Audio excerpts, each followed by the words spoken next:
நீங்க உலக வரைபடத்தை பாத்தீங்கன்னா இது ஒரு சின்ன கோடு மாதிரி தான் தெரியும். ஆனா இந்த நீர்வழி தான் உலக பொருளாதாரத்தோட உயிர்நாடியே. இதுதான் ஹோர்மஸ் ஜலசந்தி.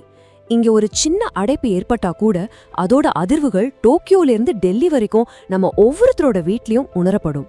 இந்த ஜலசந்தியோட முக்கியத்துவத்தை புரிஞ்சுக்க பெரிய விளக்கமெல்லாம் தேவையில்லை. இந்த ஒரு நம்பர் போதும், 25%.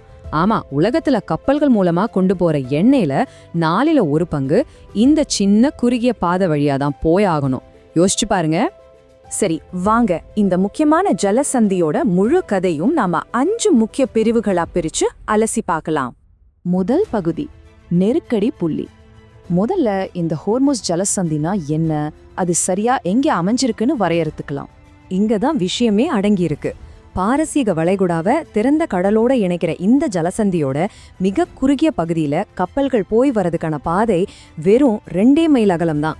இந்த புவியியல் அமைப்பு தான் இதுக்கு இவ்ளோ முக்கியத்துவத்தையும் அதே சமயம் இவ்ளோ ஆபத்தையும் கொடுக்குது. 2வது பகுதி, உலக எரிசக்தி உயிர்நாடி. இந்த சின்ன பாதை எப்படி உலக பொருளாதாரத்துக்கு எரிபொருளா இருக்கு, குறிப்பா ஆசியாவோட வளர்ச்சிக்கு இது ஏன் இவ்ளோ அவசியம்? வாங்க சில புள்ளி விவரங்களோட பார்க்கலாம். இப்ப பாருங்க, இந்த ஜலசந்தியோட உண்மையான உலகளாவிய தாக்கம் உங்களுக்கு புரியும்.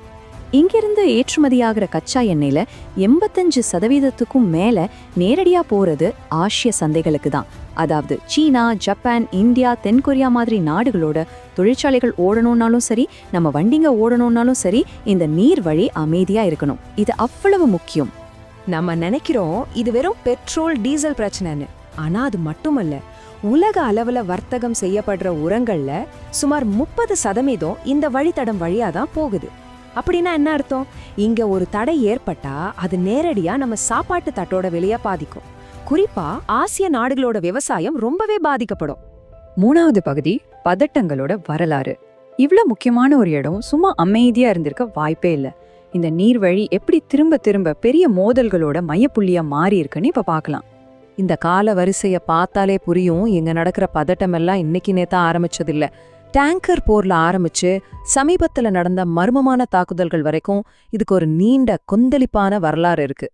4வது பகுதி, முற்றுகையின் விளைவு. சரி, அந்த வரலாறையெல்லாம் மனசுல வச்சுக்கோங்க.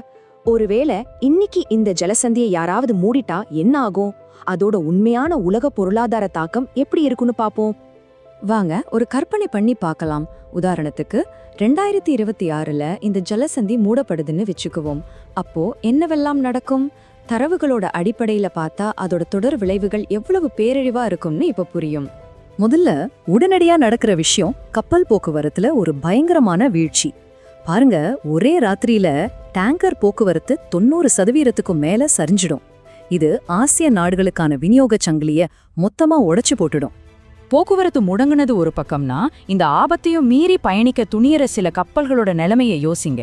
அதோட இன்சூரன்ஸ் செலவு விண்ண முட்டும் அளவுக்கு ஏறிடும்.